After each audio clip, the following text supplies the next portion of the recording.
The sun over Crestview, Ohio, had a way of lying to you. It spilled across the manicured lawns and white picket fences like liquid gold. Promising safety, promising quiet. For Michelle Carter, that promise was the only reason she had bought the rundown colonial at the end of Elm Street. She needed the quiet. She needed the lie. Michelle stood by the kitchen sink, wrapping both hands around a mug of black coffee, letting the heat seep into her palms. Through the window, she watched her 7-year-old daughter, Olivia, chasing a monarch butterfly across the overgrown grass of their backyard. Olivia was a flash of pink overalls and untamed blonde curls, her laughter ringing out clear and sharp, a sound that, for Michelle, was the ultimate anchor to the present. Trailing closely behind Olivia was Buster, a 90-pound golden retriever mix they had adopted from the county shelter 6 months ago. Buster was all paws and goofy loyalty, currently engaged in a frantic, losing battle against a rogue dandelion dancing in the morning breeze. It was a perfect American Saturday. Normal, boring, exactly what Michelle had prayed for during her 2 tours in Kandahar. Michelle took a slow sip of her coffee, her eyes scanning the perimeter of the yard out of pure, unbreakable habit. The tall oak tree near the back fence, the shadows cast by the neighbor's tool shed, the blind spot near the azalea bushes. You can take the woman out of the military police, she thought, a wry smile touching her lips. But you can't take the MP out of the woman. For 8 years, Sergeant First Class Michelle Carter had hunted the worst of humanity through the dust and blood of combat zones. She had investigated base thefts, black market smuggling, and murders that the brass wanted swept under the rug. She had seen what people were capable of when the rules of civilization burned away. Coming home as a single mother, bearing the invisible, heavy scars of PTSD, her only mission now was to build a fortress of normalcy for Olivia. No guns, no sirens, just PTA meetings, scraped knees, and Sunday morning pancakes. But the universe, Michelle was about to learn, had a sick sense of humor. "Mommy, look at Buster." Olivia's voice pierced the morning calm, pulling Michelle from her reverie. Michelle set her mug on the counter and pushed open the screen door. The hinges whined, a sound she made a mental note to fix. "What is it, Livy? Did he catch a squirrel?" "No, he's digging to China." Michelle stepped off the back porch, her bare feet sinking into the cool, damp earth, near the heavy roots of the ancient oak tree at the far end of the yard. Buster was in a frenzy. Dirt was flying between his hind legs in a dark, violent arc. He was whining, a high-pitched, urgent sound that wasn't playful. It was the sound of a dog driven by pure, primal instinct. "Buster, hey, leave it," Michelle called out, jogging toward them. "You're ruining my non-existent flower bed, buddy." Buster ignored her. He plunged his snout deep into the fresh crater, his jaw clamping down on something. With a fierce backward tug, he pulled his prize from the earth and dropped it at Olivia's feet. "Ew. Gross." Olivia giggled, stepping back. "Is it a dinosaur bone, Mommy?"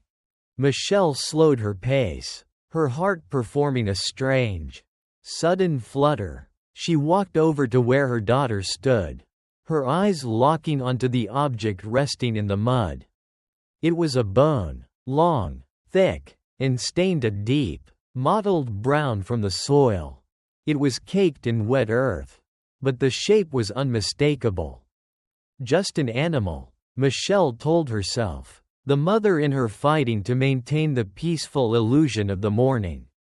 A deer, a large dog, Some farmer's livestock from 100 years ago. But as she knelt down, the air seemed to grow incredibly still. The sounds of the chirping robins and the distant lawnmowers faded into a vacuum.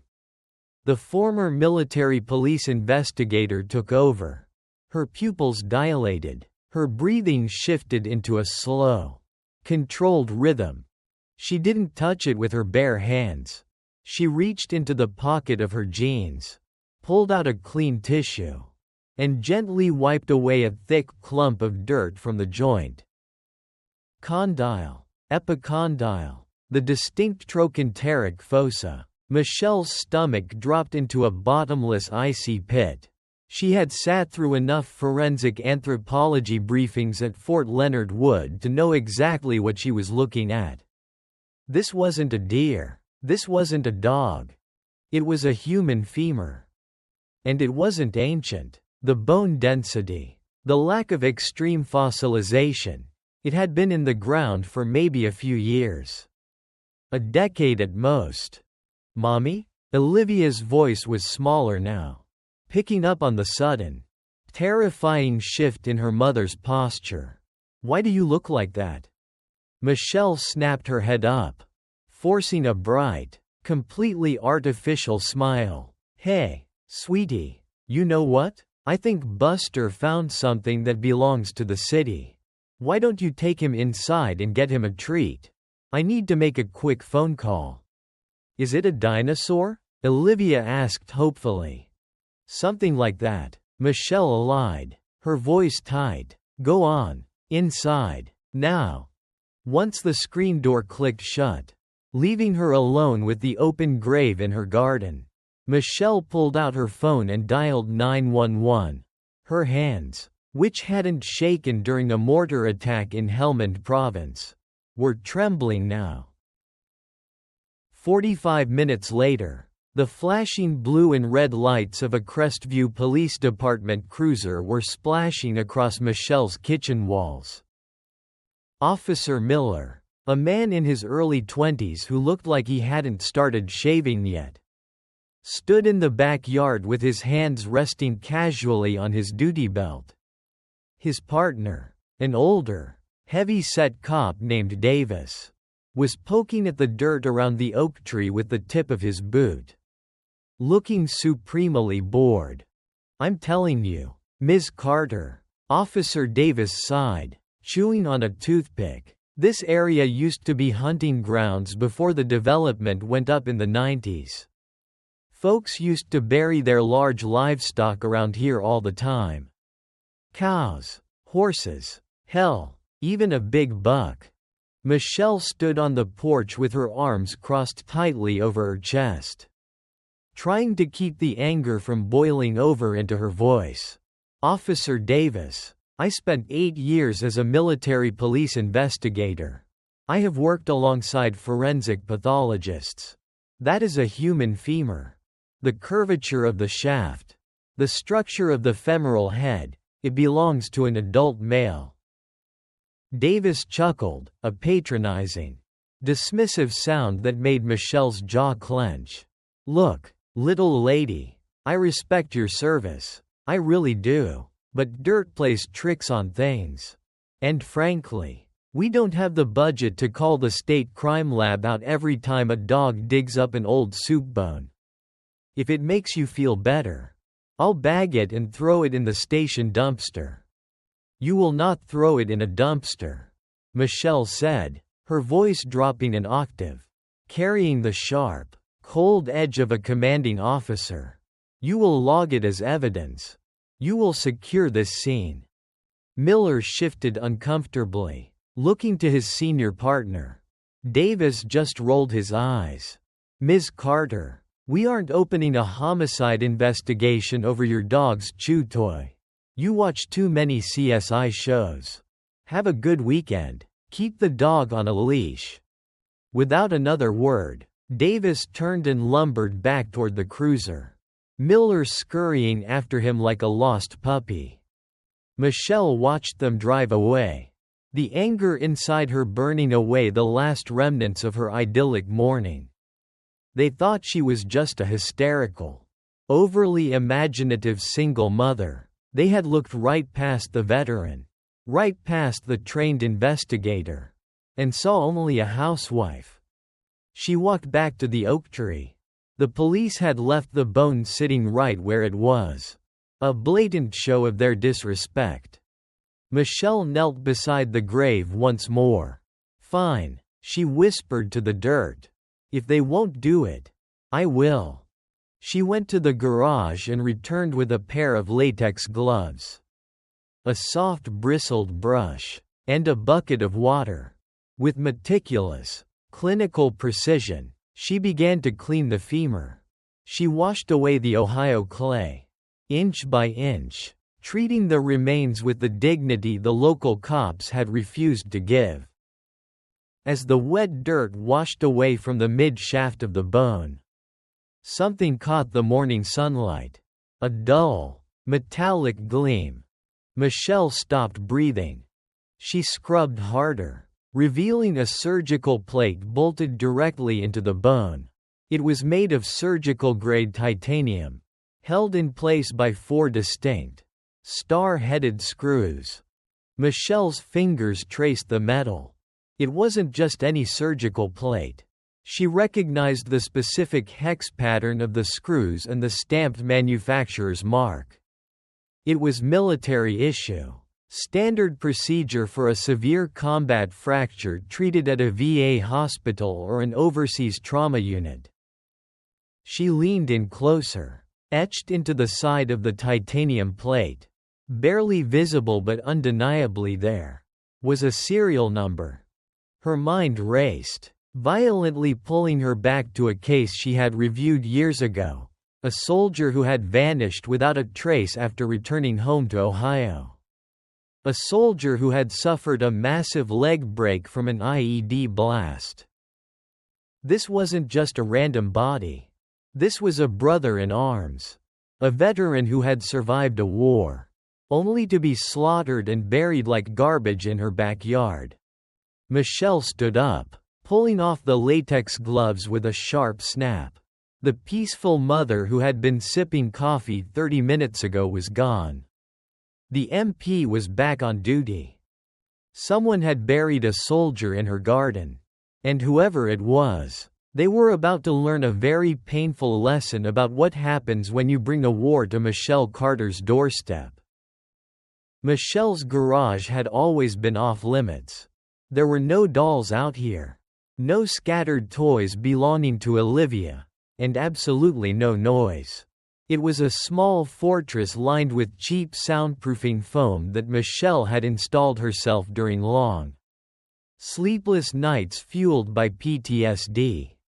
Now, on the stainless steel workbench normally reserved for fixing household appliances, the human femur sat under the harsh, white glare of fluorescent lights.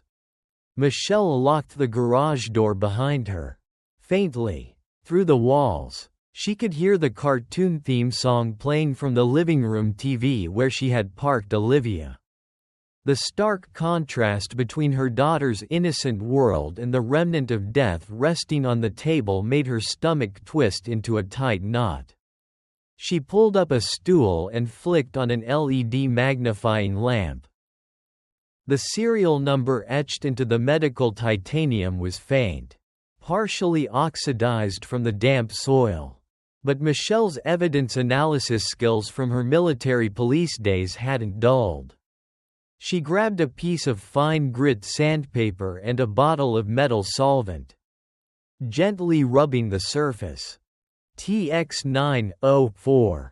She held her breath, jotting the numbers down in a small black moleskin notebook. Texas 904 Alpha 7. Got you, Michelle muttered. She dragged a battered Pelican case from beneath the workbench, punching a 6-digit code into the lock. Inside lay a ruggedized, matte black military laptop, something she was supposed to have surrendered upon her discharge. She'd kept it, along with a few decryption keys that granted backdoor access to the Department of Defense's Criminal Investigation Division, (CID) archives. She thought she'd never need to use it again. Until today. The boot screen cast a cold, blue glow across Michelle's angular features. Her fingers flew across the keyboard, typing bypass commands with practiced ease. She tunneled into the Veterans Affairs (VA) medical database. "Come on, show me who you are," she whispered as the search progress bar crawled forward. Beep. A file popped onto the screen. The attached photo showed a white male in his early 30s with a high and tight haircut. His ash-gray eyes stared directly into the lens with the kind of hard, unyielding intensity found only in men who had walked through hell. Name: Elias Thorne. Rank: Master Sergeant, U.S. Army Rangers. Status: missing, case closed. Michelle scrolled down to the medical history. Her eyes locked onto a bolded paragraph. Surgical reconstruction of the right femur due to IED blast trauma in Helmand Province. Afghanistan. Implant material: mil-spec titanium plate. Serial number Texas 904 Alpha 7. A perfect match. The bone in her garden was all that remained of Master Sergeant Elias Thorne. But the part that turned the blood in Michelle's veins to ice was the local police report attached at the bottom. Elias Thorne had been discharged and moved to Crestview, Ohio, for psychiatric treatment 5 years ago. He vanished without a trace just 6 months later. The Crestview Police Department, the exact same department that had sent those 2 half-witted cops to her house earlier, concluded that Elias had left of his own accord due to mental instability. No wide-scale investigation, no FBI involvement. An American hero had been murdered, butchered, and buried under the oak tree in her backyard, and the local authorities simply swept him under the rug. Why? Why that specific oak tree? Who owned this house before she bought it? Michelle instantly opened a new tab, hacking into the county's property tax records for 42 Elm Street. The transaction history loaded, before being foreclosed by the bank and sold cheap to Michelle. The property had belonged to a man named Arthur Vance. Arthur Vance, the former chief of police of Crestview. A man who conveniently retired the exact same year Elias Thorne disappeared. A jolt of pure, icy dread shot down Michelle's spine. She hadn't just found a body.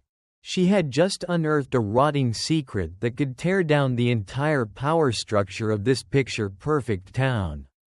If the local cops were dirty, then dialing 911 earlier was the equivalent of painting a giant bullseye on the backs of her and her daughter. They knew she found something. They knew she didn't buy the animal bone story. Clatter. A sharp, metallic scrape cut through Michelle's thoughts. It didn't come from inside the house.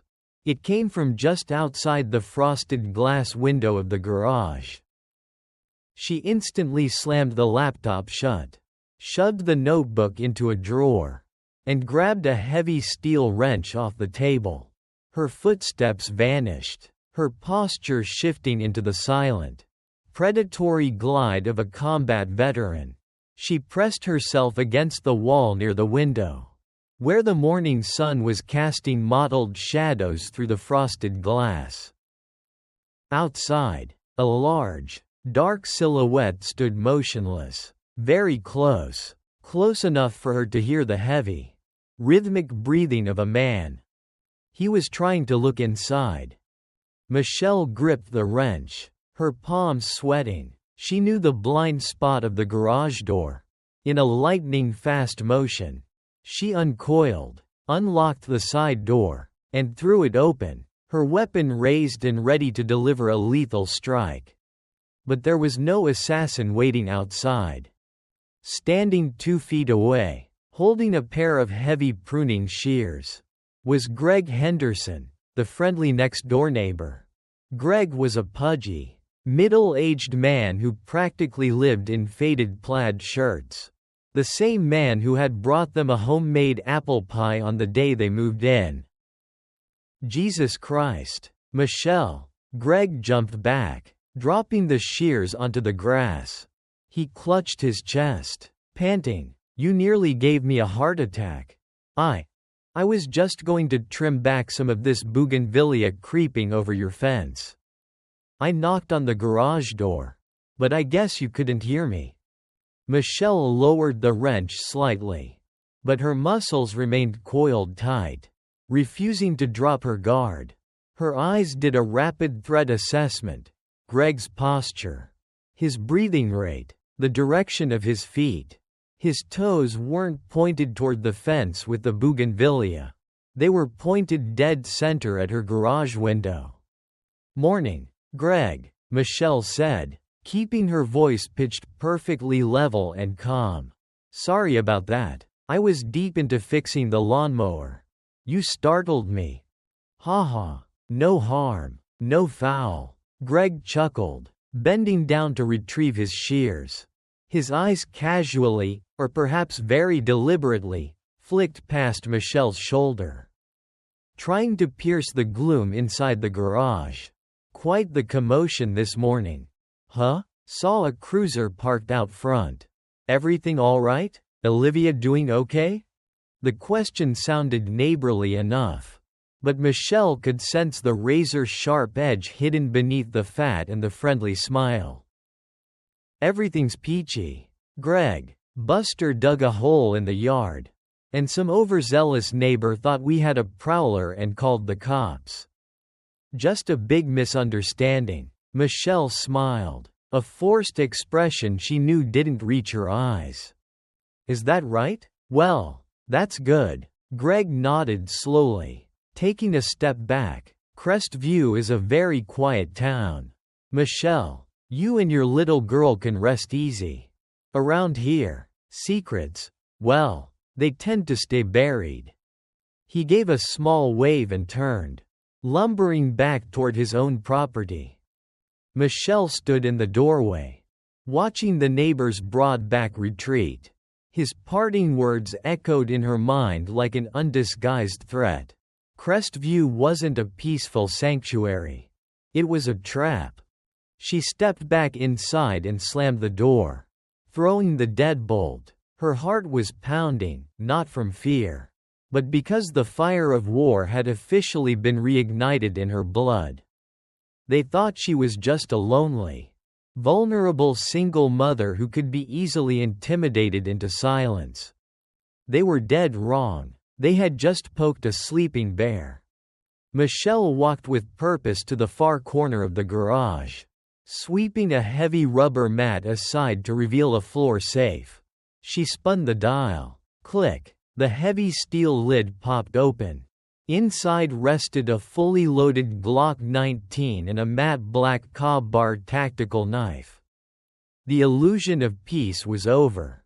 The real war was just beginning. In the military, there is a fundamental rule: when your forward operating base is compromised, you secure the high-value assets. And you extract. You don't wait for the enemy to knock. You vanish. Michelle stood in the center of her living room, the cold, reassuring weight of the Glock 19 resting against the small of her back.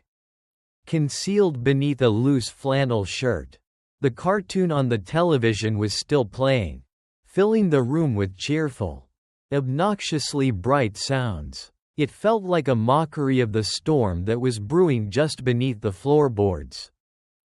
"Olivia," Michelle said, her voice entirely stripped of the trembling mother from an hour ago.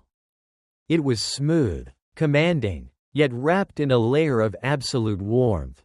"Pause the TV, Peanut. We're going on an adventure." Olivia spun around, a half-eaten Pop-Tart in her hand. "An adventure? Where?" To Aunt Sarah's house in Columbus. Michelle lied smoothly, stepping into the kitchen and pulling 2 duffel bags from the hall closet. Sarah wasn't really Olivia's aunt.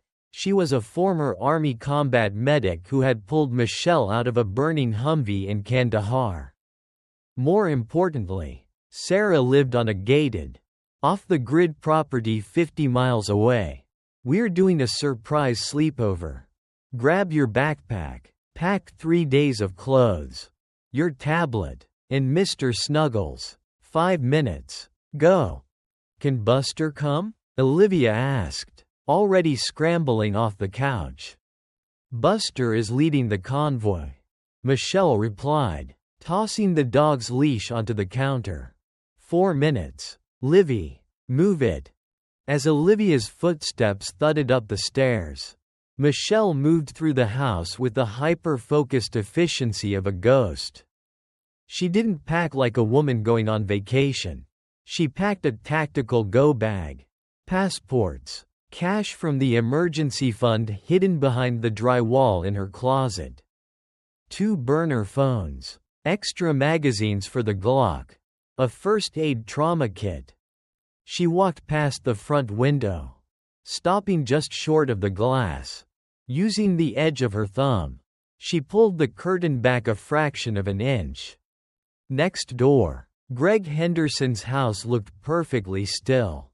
But Michelle's trained eyes caught it, the slight, unnatural flutter of the blinds in Greg's second-story bedroom window. He was watching. They were already keeping tabs on her. Let them watch, she thought, a cold smile touching the corner of her lips.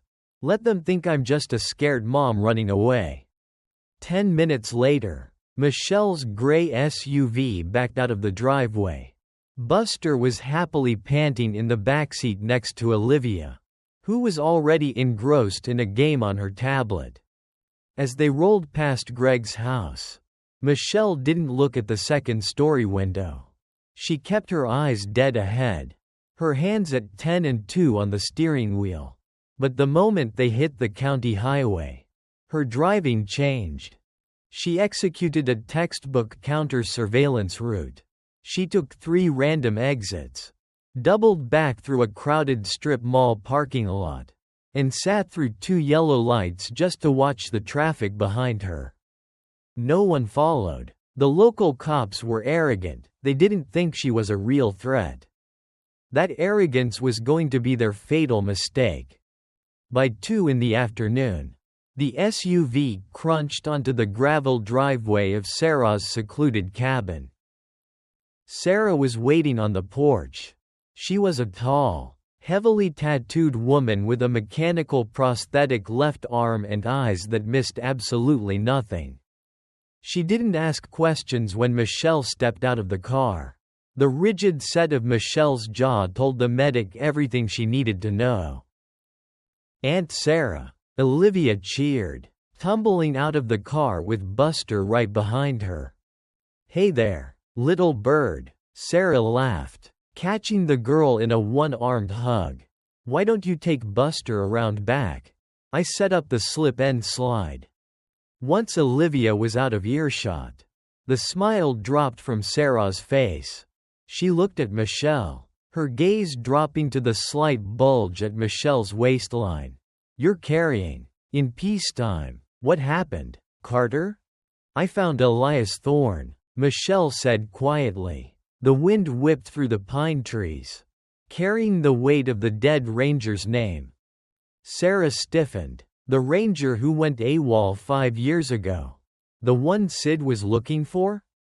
"He didn't go AWOL. He was murdered, Sarah, and he was buried in my backyard." Michelle pulled out the black moleskin notebook and handed it to her friend. "The local PD knows. The old police chief, Arthur Vance, owned the house before me. They're all in on it. I think I just kicked a hornet's nest." Sarah looked at the serial numbers written in the notebook, her jaw clenching. She looked up at Michelle. "I have 2 rifles in the safe and enough ammunition to hold this property for a month. We call the FBI." No. Michelle shook her head firmly. If I call the feds now, the local cops will panic. They'll destroy evidence. Or worse, they'll come after Olivia to keep me quiet. I need hard proof. I need to know exactly who is involved and how deep the rot goes before I blow the whistle. Michelle, Sarah warned, recognizing the dangerous glint in her friend's eyes. You're a civilian now. I'm a mother protecting her child. Michelle corrected, her voice turning to steel. Keep her safe, Sarah. If I'm not back in 48 hours, you take this notebook, you take Olivia, and you drive straight to the FBI field office in Cleveland. Understood? Sarah studied Michelle for a long, heavy moment before nodding. I'll guard her with my life. Give him hell, Sergeant. Michelle didn't say goodbye to Olivia. It would only make the lie harder to maintain. She simply got back into her SUV and turned the ignition. By the time Michelle crossed back into the city limits of Crestview, the sun was bleeding into the horizon, painting the sky in violent shades of bruised purple and crimson. The quaint, peaceful facade of the town was fading into the shadows of twilight. She parked her SUV 3 blocks away from the affluent, gated community of Whispering Pines, where former police chief Arthur Vance currently lived. She swapped her flannel shirt for a black tactical jacket, pulled a dark baseball cap low over her face, and slipped the Cobb bar knife into her boot. She wasn't Michelle Carter, the suburban mom anymore. She was the ghost of Elias Thorne, returning to collect a debt. Slipping into the tree line that bordered the gated community, Michelle vanished into the dark. The hunt had begun. Whispering Pines wasn't a neighborhood, it was a fortress built for people who had too much money and too many things to hide. 12-foot-high wrought iron fences, motion sensor floodlights, and a private security patrol that circled the perimeter every 30 minutes. To the average burglar, it was impenetrable. To a former Army MP who had run night ops in the mountains of the Hindu Kush, it was an obstacle course built for amateurs. Michelle lay flat on her stomach in the damp grass of the tree line, watching the private security SUV roll past. Its headlights swept over the iron bars, briefly illuminating the manicured lawns within. The guard inside was sipping from a foam cup, his eyes glued to a glowing smartphone screen mounted on his dashboard. He wasn't looking for threats. He was just putting in his time. As soon as the SUV's taillights vanished around the bend, Michelle moved. She vaulted the iron fence with a silent, fluid grace, landing softly on the balls of her feet in the shadow of a massive stone fountain. Her dark clothing absorbed the ambient light, turning her into a phantom against the backdrop of Arthur Vance's sprawling 6-bedroom colonial estate. She approached the house from the rear, avoiding the fatal funnel of the main pathways. Her eyes scanned the architecture, looking for the weak point. Every fortress had one. She found it at the back patio, a set of expensive French doors leading into what looked like a home office. There was a security camera mounted under the eaves, but a quick glance told her it was a fixed lens, not a swiveling dome. It had a blind spot. Hugging the brick exterior, Michelle slid beneath the camera's field of view. She pulled a slim set of titanium lock picks from the chest pocket of her tactical jacket. She didn't rush. Panic makes noise. She closed her eyes, letting her fingertips feel the pins inside the brass cylinder.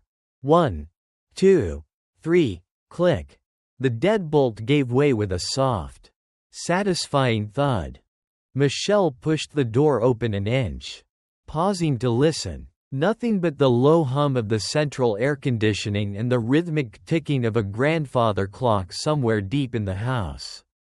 She slipped inside, closing the door behind her, and drew her Glock 19. The home office smelled of rich mahogany, stale cigar smoke, and expensive bourbon. It was the scent of a man who believed he was untouchable.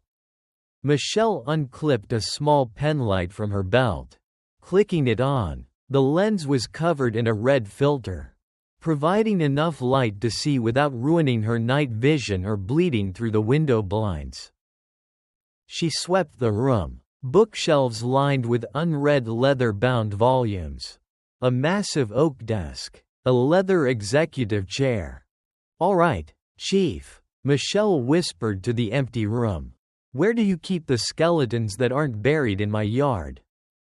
She began tossing the room, employing a methodical, grid-like search pattern she had perfected during hundreds of barracks raids. She checked behind the framed photos of Vance shaking hands with state senators. Nothing. She felt beneath the heavy desk drawers for false bottoms. Nothing. Then, her eyes caught a subtle anomaly. The thick, Persian rug in the center of the room was perfectly aligned with the desk. Except for one corner near the bookshelf. It was slightly raised, the fibers crushed at a weird angle. Michelle knelt down and peeled the rug back. Set directly into the hardwood floor was a high-end biometric safe. It required both a thumbprint and a 6-digit passcode. Michelle let out a slow breath. She couldn't bypass a biometric scanner. Not without Vance's actual thumb. But a man arrogant enough to bury a murdered soldier in a residential backyard was also a man who got lazy with his passwords. She shined her red light around the desk, looking for clues. People over 60 rarely memorized complex passcodes, they wrote them down. She opened the top drawer of the desk. Pens, notepads, a box of expensive cigars. She pulled out a heavy brass paperweight and examined the bottom of it. Scratched lightly into the felt pad were 6 numbers. 091168. September 11, 1968. Probably his badge number or his start date at the academy. But what about the thumbprint? Michelle reached into her jacket and pulled out a roll of heavy-duty clear packing tape and a small brush with fine graphite powder. She had seen Vance on the local news archives when she was researching the town. He was left-handed. She moved her light to the crystal bourbon glass sitting on the edge of his desk. With surgical precision, she dusted the glass with the graphite. A perfect, oily thumbprint bloomed against the crystal. She carefully pressed a strip of packing tape over the print, peeling it off to lift the ridges. Returning to the safe, she carefully laid the tape over the biometric scanner, pressing the lifted fingerprint against the glass reader, and quickly punched in 091168. A green LED flashed. Beep, clack. The heavy steel bolts retracted. Michelle pulled the door open. Inside were stacks of $100 bills, easily totaling $100,000. But Michelle didn't care about the cash. Her eyes locked onto a thick, black leather-bound ledger and a silver USB flash drive resting on top of it. She grabbed the ledger and flipped it open, her red light illuminating the pages. It wasn't a police pension record.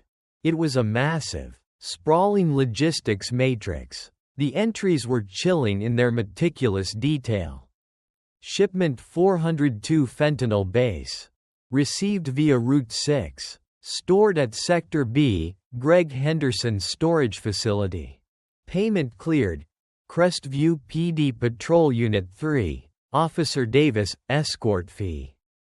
Mayor's office 15% cut. Michelle's stomach turned to lead. It wasn't just Arthur Vance. It was the mayor. It was the patrol cops. It was the friendly neighbor who brought her apple pie. The entire town of Crestview was a front, a heavily guarded, perfectly manicured logistics hub for a massive drug trafficking cartel. They used the quiet, unsuspecting suburban facade to move poison across state lines. She turned to a tab marked, Liabilities, Terminations. And there it was. Elias Thorne. Notes. Subject discovered Sector B during night hike.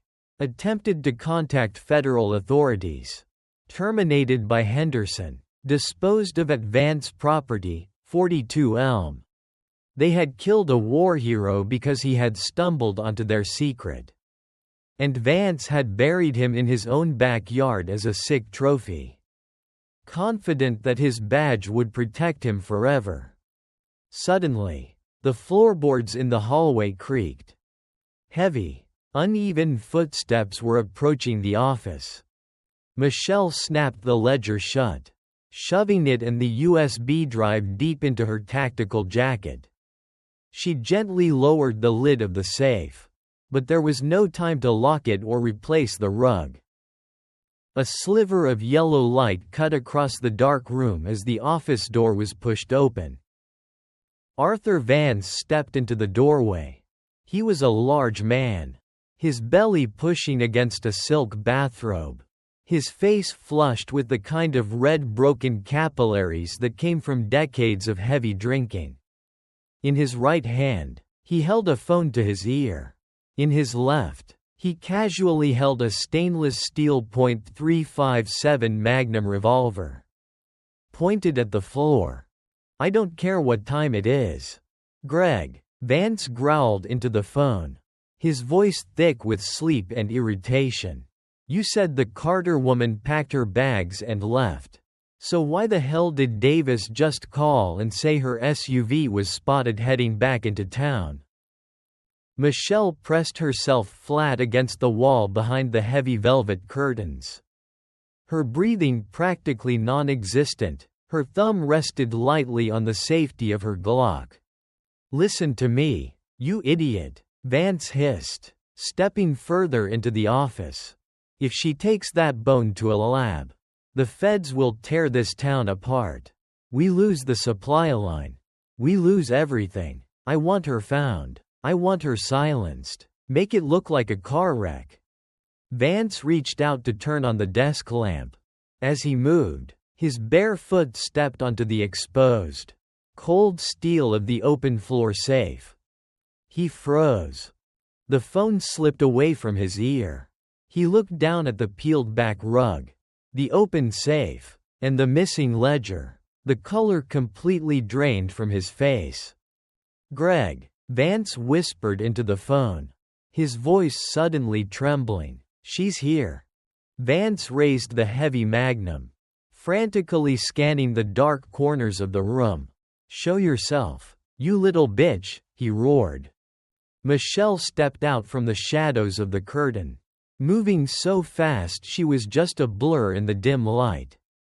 She didn't announce herself. She didn't read him his rights.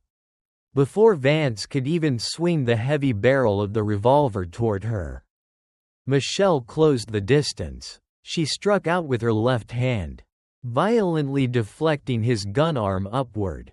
The Magnum discharged with an ear-splitting boom, blowing a hole through the plaster ceiling. Simultaneously, Michelle drove the muzzle of her Glock 19 hard under Vance's jaw, pressing the steel deep into the soft tissue of his throat, pinning his head back against the edge of the mahogany desk. Vance gasped, his eyes wide with sudden, primal terror as he stared into the cold, dead eyes of the combat veteran holding his life in her hands. "You're right about one thing, Arthur," Michelle whispered, her voice an icy blade slicing through the ringing silence of the room. "I am here, and I'm going to burn your perfect little town to the ground." The acrid stench of cordite rolled through the cramped space of the home office. Bitter and suffocating, Gunsmoke drifted lazily under the sickly yellow glow of the overturned desk lamp. Arthur Vance, the formerly untouchable police chief of Crestview, was now gasping for air, his eyes wide with absolute terror. The freezing steel muzzle of the Glock 19 was pressed so deep into his throat that it choked off any cry for help. "Drop the Magnum," Michelle hissed, her voice as sharp as a razor, devoid of even a fraction of the panic you'd expect from a woman who had just been shot at. To a former military police sergeant who had survived ambushes in the Middle East, a missed shot from a bloated, retired cop was child's play. Vance's trembling hand opened. The heavy .357 revolver fell, hitting the oak floorboards with a loud clack. You don't know what you're doing," Vance wheezed, desperately trying to salvage some final shred of authority. "You think you can just walk out of this town with that ledger?" "Greg," they heard the shot. "I own this whole damn town. We'll tear you and your little girl apart." Michelle's eyes went dead black at the mention of her daughter. She wrenched Vance's left arm behind his back, slamming his face down onto the mahogany desk. "Listen to me very carefully. You pathetic old man," she whispered inches from his ear, every word dripping with venom. "Olivia is somewhere your sewer rats will never reach. As for Elias Thorne, he was my brother. You murdered a soldier who gave his life for this country, and you buried him like garbage. Today, I'm going to show you what a real war looks like." The radio clipped to Vance's belt suddenly erupted with static. The frantic voice of a private security guard crackled through the speaker. "Boss Vance. Boss Vance, we heard a gunshot from the main residence. Patrol Unit 2 is moving in. Are you secure? Copy, boss." Time was up. Michelle didn't hesitate. She flipped her grip on the Glock and brought the heavy polymer butt of the gun down in a brutal, precise strike against Vance's temple. The former police chief let out a muffled groan and collapsed onto the floor like a sack of wet cement. Completely out cold. She snatched the black leather ledger and the silver USB drive, shoving them deep into the breast pocket of her tactical jacket and zipping it tight. This intel was the death warrant for the entire Crestview cartel. She had to protect it at all costs. Outside the frosted window, the blinding white beams of two security SUVs swept frantically across the lawn. The vicious barking of K-9 units shredded the quiet night of the Whispering Pines subdivision. The back exit was blocked. They were establishing a perimeter. Michelle took a slow, controlled breath, shifting her mind entirely into ghost mode. She backed away from the light, sliding along the darkened hallway wall. Her weapon was raised to eye level, her footfalls rolling silently heel to toe across the carpet. Crash! The heavy oak front door was kicked open. Two security guards wearing Kevlar vests stormed into the foyer. MP5 submachine guns raised. The weapon-mounted flashlights swept chaotically across the living room walls. "Fan out. Clear the office. Shoot anyone who isn't the boss," the lead guard barked. Michelle pressed herself into the deep shadow behind a massive bronze statue at the foot of the sweeping staircase. She analyzed their movements in a fraction of a second. Loose grips. Heavy, uncoordinated steps. No overlapping fields of fire. They were just street thugs playing dress-up in expensive tactical gear. They knew absolutely nothing about close-quarters battle, CQB. The lead guard moved past the statue, heading straight for the office. The trail guard hung back to cover the rear, but his eyes were distracted, glancing down at his radio. "Now," Michelle exploded from the shadows like a panther. Her left hand shot out, the matte black steel of her cob-barred tactical knife slicing cleanly through the trail guard's weapon sling. Simultaneously, she drove her right elbow viciously into his trachea. He choked, his eyes rolling back, and dropped to the floor without making a single warning sound. Hearing the faint rustle of gear, the lead guard started to turn around. Smack! In less than a second, Michelle closed the distance. She drove the muzzle of her Glock straight into the bridge of his nose. The sickening crunch of bone echoed in the foyer.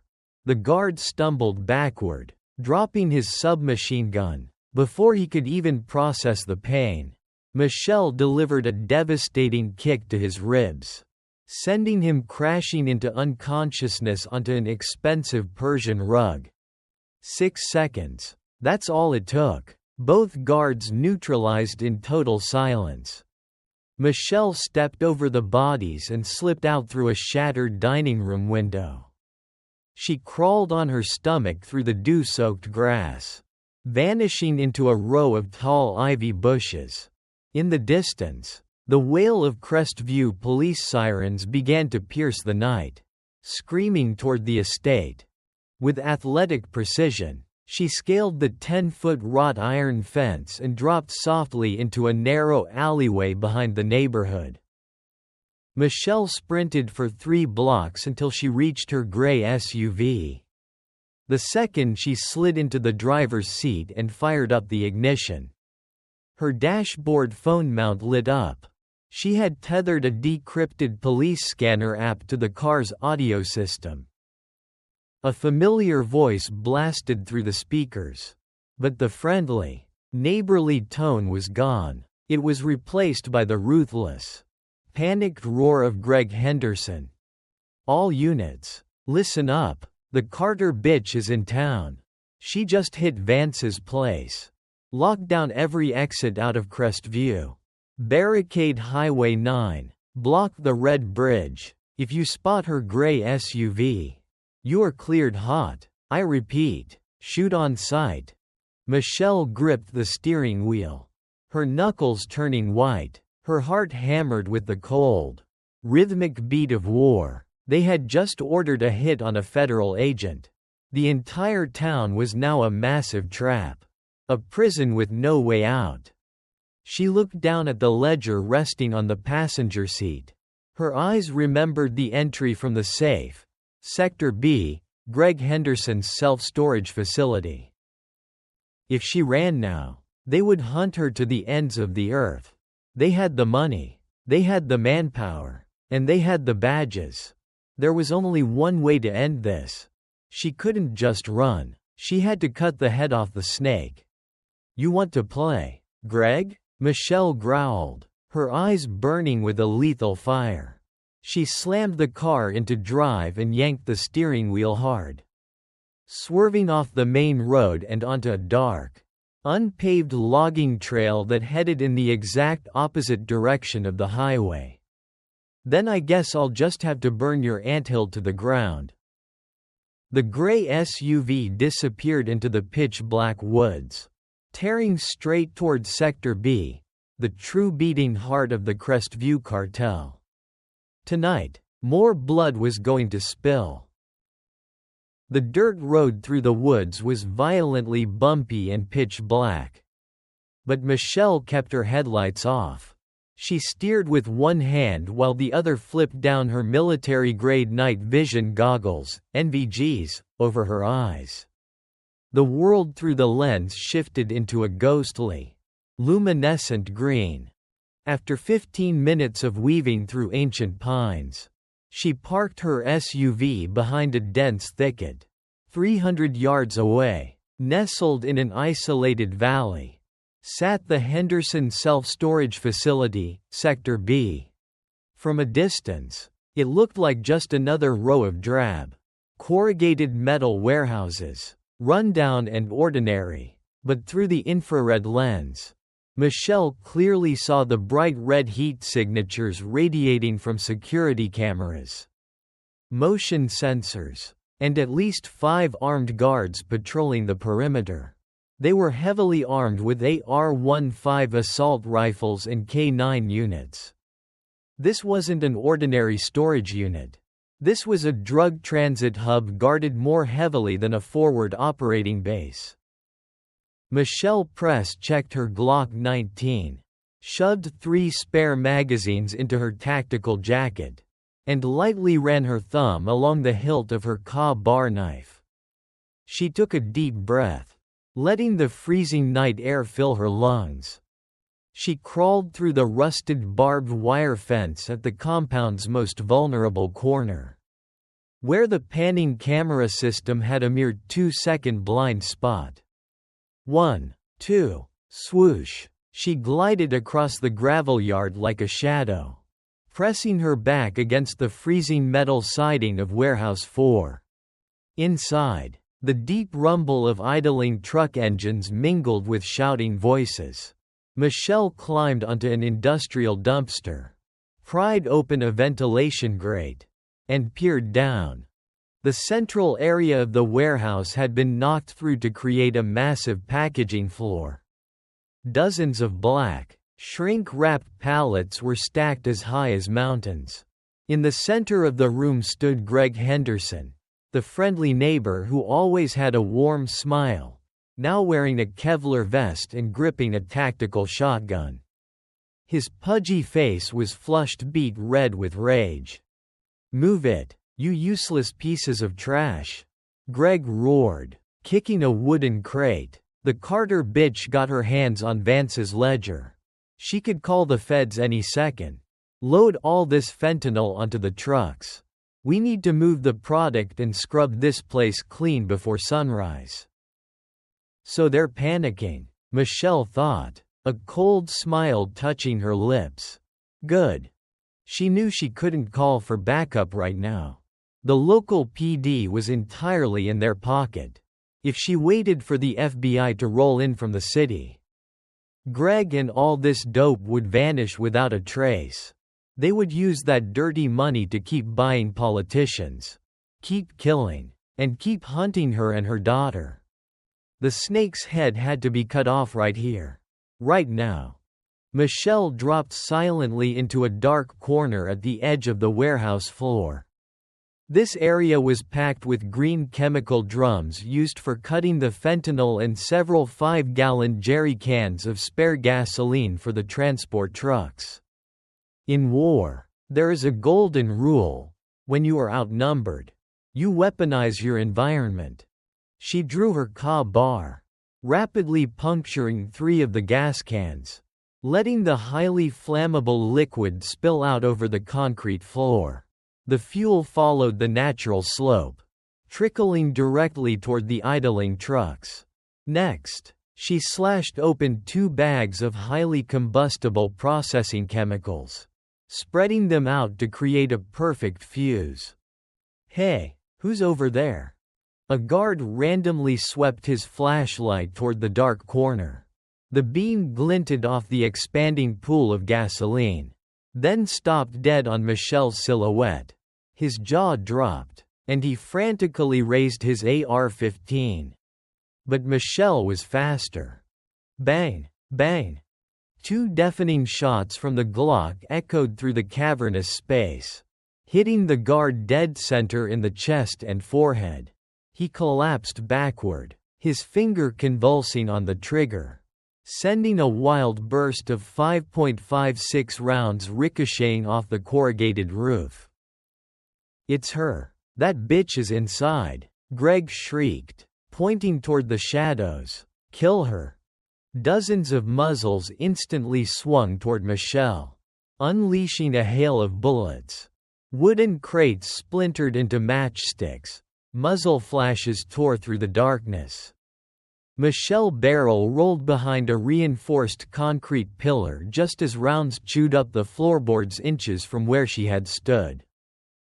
She didn't return fire immediately. Instead, she pulled a magnesium emergency fire starter from her tactical vest.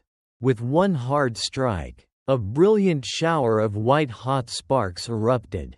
She hurled it straight into the chemical and gasoline trail she had just laid down. Boom! An ear-splitting explosion rocked the warehouse as the vaporized fuel and chemicals ignited. A ferocious wall of orange fire erupted toward the ceiling, creating a massive inferno that completely cut Michelle off from the mercenaries. The flames quickly licked the pallets of fentanyl, incinerating millions of dollars of cartel product into acrid, toxic ash. "No, my product!" Greg screamed in absolute despair, watching his drug empire go up in flames. While the thugs panicked and stumbled back from the blistering heat, Michelle burst through the thick, black smoke. She moved with the speed of a phantom, weaponizing the shadows and the chaos. Bang! Bang! 2 more guards dropped under her precise fire. She stayed in constant motion, never holding an angle for more than 2 seconds. Shoot, move, cover. The most basic rules of CQB. Made lethal by the hands of a veteran MP. The fire reached the fleet of trucks. A second, massive explosion shook the ground, sending chunks of flaming metal shrapnel flying across the room. The metal roof began to buckle under the intense heat. Watching his men get picked off one by one and the fire consuming everything he had built, Greg Henderson completely lost his mind. He raised his shotgun and fired blindly into the thick wall of smoke. "Come out! Who the hell do you think you are? You're just a pathetic bitch," he roared, taking heavy, lumbering steps forward, his eyes bloodshot and crazed. From right behind Greg, perched on a steel support beam 12 feet above the ground, a dark shadow dropped silently. Before Greg could even pivot or pump his shotgun, Michelle's legs locked around his neck from midair. The brutal takedown slammed the heavy-set man onto the cold concrete floor with bone-jarring force. The shotgun clattered away into the dark. Black smoke swirled around them. Michelle dropped one knee heavily onto Greg's chest, pinning him down. The freezing muzzle of her Glock 19 pressed dead center between the terrified, bulging eyes of her neighbor. "I'm the one you never should have woken up," Michelle said, her voice colder than death amidst the blazing inferno. Her fingers slowly tightened on the trigger. The intense heat from the inferno billowed upwards, turning the steel roof beams of the warehouse a glowing red. All around Michelle and Greg Henderson, the Crestview drug empire was crumbling into acrid piles of ash. The freezing muzzle of the Glock 19 was still pressed firmly against the center of Greg's forehead. The pudgy neighbor, the man who had once brought her a welcoming apple pie, was now trembling like a beaten dog. Sweat and soot streaked his face, creating a grotesque, blackened mask. "Pull the trigger," Greg suddenly shrieked, a twisted, manic smile spreading across his lips. "You think shooting me ends this? You think you're making it out of this town alive? The cops out there belong to us. You're a murderer. Michelle, kill me." Michelle stared deep into the coward's eyes. For a split second, the battle-scarred part of her soul truly wanted to pull the trigger. A 9mm hollow point through the skull would be too easy a release for the man who butchered Elias Thorne. But if she did, she would permanently become the monster they painted her to be. She was a mother. She was a soldier, not a cold-blooded cartel executioner. The corner of Michelle's mouth curled into an icy smile. She slowly lowered the barrel of the gun. "You're right, Greg," she whispered, her voice cutting through the roar of the flames. "I'm not going to shoot you. A bullet to the head is too much mercy." Bang! A deafening gunshot rang out. Greg let out a blood-curdling scream, both hands instinctively clutching his right knee. which had just been shattered to pieces. He writhed on the concrete floor, blood pooling rapidly around him. Michelle swiftly pulled 2 heavy-duty zip ties from her belt, yanked Greg's arms behind his back, and secured him tightly to an intact concrete pillar. "I'm going to let you live." Michelle crouched down, whispering into his ear, "So you can watch the FBI slap the cuffs on you. So you can rot in a federal supermax, where fentanyl pushers like you get very special treatment. Enjoy the ride." Leaving Greg's agonized screams and curses behind, Michelle turned and walked away.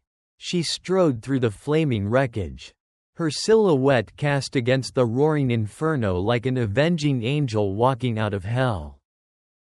The moment she stepped out through the twisted metal doors of Sector B, deafening sirens wailed from the highway.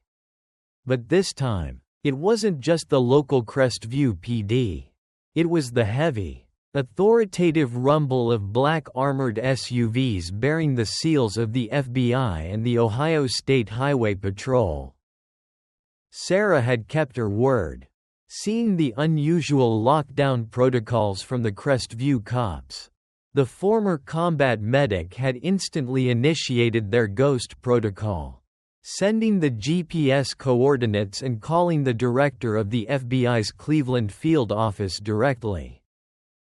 Michelle stood in the middle of the gravel yard, slowly placing her Glock and the Ka-bar knife on the ground.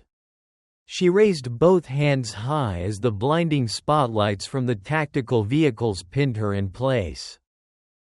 "Drop your weapons. Keep your hands where we can see them," an FBI agent barked through a bullhorn. Michelle didn't flinch. She stood tall, her eyes unwavering. Using one hand, she slowly unzipped her tactical jacket and pulled out the black leather ledger and the silver USB drive, the keys that would seal the fate of the entire town of Crestview. She held them up high, her voice ringing out clear and strong. "I am Sergeant First Class Michelle Carter, United States Army Military Police. I have evidence of a federal drug trafficking ring and the murder of Master Sergeant Elias Thorne. Get your commanding officer out here. Now." That night, the town of Crestview did not sleep. 3 days later, the Ohio sky was a crisp, melancholy blue. The National Cemetery was bathed in the soft sunlight of a beautiful autumn morning. The town of Crestview had undergone a historic purge. Based on Arthur Vance's ledger and USB drive, the FBI arrested over 40 people, including former Chief Vance, Greg Henderson, the mayor, and almost the entire corrupt local police force. The largest fentanyl pipeline in the Midwest had been completely dismantled. But today, there were no TV cameras, no cheering crowds. Michelle stood quietly beneath the shade of an ancient oak tree, wearing her army dress uniform, complete with the medals she had kept hidden away for years. Beside her stood Sarah, holding tightly onto little Olivia's hand. In front of them, an Army honor guard was performing the flag folding ceremony. Finally, after 5 years of lying cold and dishonored beneath the dirt, Master Sergeant Elias Thorne had been brought home to his brothers and sisters in arms. He was no longer labeled a deserter. He was a hero who fell trying to expose the evil operating in his own backyard. The commanding officer stepped forward, presenting the perfectly folded American flag to Elias's elderly mother. She clutched the flag to her chest, her shoulders shaking with silent sobs. As she walked past Michelle, she stopped. Her tear-filled eyes met Michelle's, and she gave a slow, deep nod, a priceless, unspoken thank you. Michelle raised her hand to her brow, executing a flawless, razor-sharp salute. The first and only tear she had shed in days slipped quietly down her cheek. Rest easy, brother. Mission accomplished, she whispered. The funeral concluded. The haunting, mournful notes of taps drifted on the wind, weaving through the rustling leaves. Michelle walked over to her daughter. Olivia looked up at her with wide, innocent eyes. "Mommy, is that soldier home now?" the little girl asked, her voice sweet and pure. Michelle knelt down, wrapping her arms tightly around her little angel. The warmth radiating from her daughter's body chased away all the lingering cold of the violence and gunsmoke. "Yes, sweetheart," Michelle smiled, the brightest, most genuine smile she had worn since moving to this town. "He's finally home. What about us? Do we have to run away again?" Michelle scooped Olivia up into her arms, glancing back at Sarah, who was smiling softly. The past was finally closed. The ghosts of war had let her go. The bones in the garden had been brought into the light. And now, that soil could finally grow flowers. "No, Livy." Michelle pressed a gentle kiss to her daughter's forehead. "We're not running anymore. We're going home, too." Beneath the warm sun, the three of them walked away together. The illusion of peace had been shattered, making way for a true, enduring peace, one forged in blood, courage, and the unbreakable love of a mother.